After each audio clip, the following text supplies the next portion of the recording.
It's not clickbait, I'm really leaving China.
Explain why I'm leaving China. I mentioned that before when I was the last time at Digga's place in Shanghai. Yeah, many things happened. I decided now to leave China. It's not immediately, but let me tell you the whole story, why and what are the reasons for this.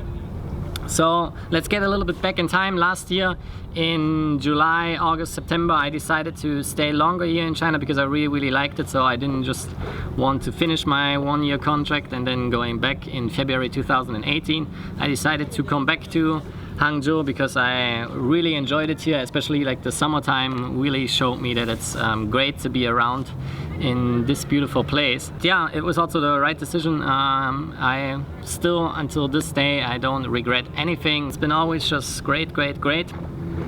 But life is also getting really normal now. So when I came back here, I immediately could start with Foundshare. Now we are Drangwell Creative, which was the greatest opportunity. This was also one of the reasons why I was really looking forward to come back here, because I reached my goal.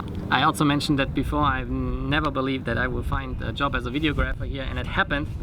But then when I reached this goal now, by the beginning of this year, there was no new goal. Of course, I could have set a new goal again, but I was happy. It was also like the whole life changed because my work schedule was different. I was not working on the weekend anymore. I had now my weekends off. I played a lot of football. I met even more friends, or I had also more time to spend with I had more time to spend it with my friends, and everything was great. Like the social life was amazing, and it was just getting better. I also had more time to visit Sebastian in Shanghai and so on, so everything was great. But I also felt like that life is getting really normal, and there are not really new challenges or new things happening in the daily life that really make me or get me this exciting feeling anymore. Because the last 4 years they've been always fulfilled with many new things, new experience. It was like almost every day something new, and now after more than 18 months there's not much new anymore. As I'm still quite young, even if it's not the youngest age anymore, I still have the feeling that there's some more in life that I can explore, and I can get some new challenges in life, and I'm really looking forward to this. So I decided when my visa is expiring by the 12th of October to leave China. Another reason is also what I realized the last time when I was sick.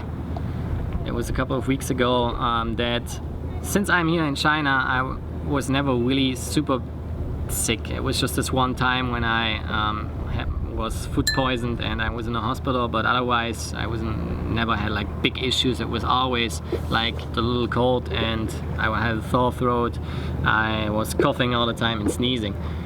But this was never the case in the last 6-7 years when I was not living in China. And I realized that, so I never wanted to believe that I'm really sensitive to it. I think I also said this before, but it seems like I'm really sensitive. Now in the summertime it's okay because the pollution is not so bad in the summertime, but the winter is coming again, and I also don't want to live again like in a super cold apartment, even if it's you have like your heater and it's getting a little bit warm, but it's not really the same kind of warm back home, or yeah, I don't know, I really miss that. And that was really hard here in the winter time, so this was also why I was so often sick, and this is also one of the many reasons. I can't explain every reason here, it also would take like hours to explain all of them, but like these are like the biggest reasons. And yeah, I'm also a little bit tired of the life here, because that sounds now really bad, but I don't mean it in a bad way.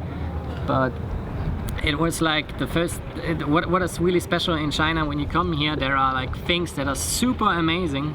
I think there is no place in the world where you have like this great mobile payment stuff. Nowhere else you have such a great public transportation. And there are many great things here that I really like. But there are also things that you can't understand, even if you try your best to understand them. It's sometimes really hard. I will also talk about this in a special video, so I think I will make like a top 5 things that I love and things that I don't really like here. This buddy is coming. Let's give him a second. So now he stopped. I think I will repeat it again. I also did it just now. So anyway, I'm a little bit tired of China, yeah, so it sounds bad, but I still like this country. I love all the people, but there are things that I can't understand why. So the plan for the future is on the 12th of October my visa expires, and then I will leave China and head over to Kuala Lumpur together with Sebastian. This is also why we spent like the whole Saturday the last time when I was there, just planning things, and we couldn't explore more of Shanghai. But yeah, we booked a lot of flights, booked all our hotels. So we prepared the whole trip. We're going together first to Kuala Lumpur, to Malaysia. We will spend the weekend there. I'm really looking forward to it, because it's been now 4 years that I've been there in Malaysia, my second home or third home, whatever. But yeah, I miss it really much, so I can't wait to go there again. And then on Monday the 15th of October we will jump over to Indonesia and visit the island of Lombok. If you followed the news recently, by the end of July, beginning of August, a big earthquake hit Lombok, especially the north of it, and many people, they lost their lives and their homes, and yeah, the whole life is ruined. It's really a sad tragedy. But we also followed the local news, and we will go to the south of the island, where it's not so bad, the situation. And they said also like that they need like the tourism now more than ever. So maybe in some way we can support them, because it was also our idea before to go there before the earthquake hit the island. So we stayed with our idea. And then on the weekend Sebastian will go back to Shanghai, because obviously he has to work, so he's just taking a holiday week. And I will go back again to Kuala Lumpur, to Malaysia, and then my plan is to stay there as long as I can until I'm running out of money. And that can be 1 week, that can be like 2, 3, 4 weeks, maybe also a miracle will happen, and you never know. I still know some people there, and of course I will also visit them and meet some old friends and hang around with them. But you never know, maybe there will be also a job chance, or I can stay there a little bit longer. I have no idea yet. We will see that then, but even if this doesn't happen, of course I have a long-term plan. I don't want to talk about that because nothing is for sure now, but I always have a plan. But the short-term plan is like, yeah, to go back to Germany then by the beginning, middle, and whenever I'm done with Malaysia, I'm going back to Germany and spend Christmas at home with you, with my family, with some friends, and that's the plan, yeah, until the end of the year. So now you're updated. Yes, I'm really leaving China. I also feel a little bit sad about it, because I had a really great time. I still have another 6 weeks, and I will enjoy them. And yeah, thank you China, it was really great. Of course there will be also some more vlogs here from Hangzhou, so there will be also a very last statement, but now you guys are updated. And yeah, thanks again for tuning in, and let's end this one like Bong did it when we met our Hong Kong friend in Shanghai. See you in the next one. Bye bye.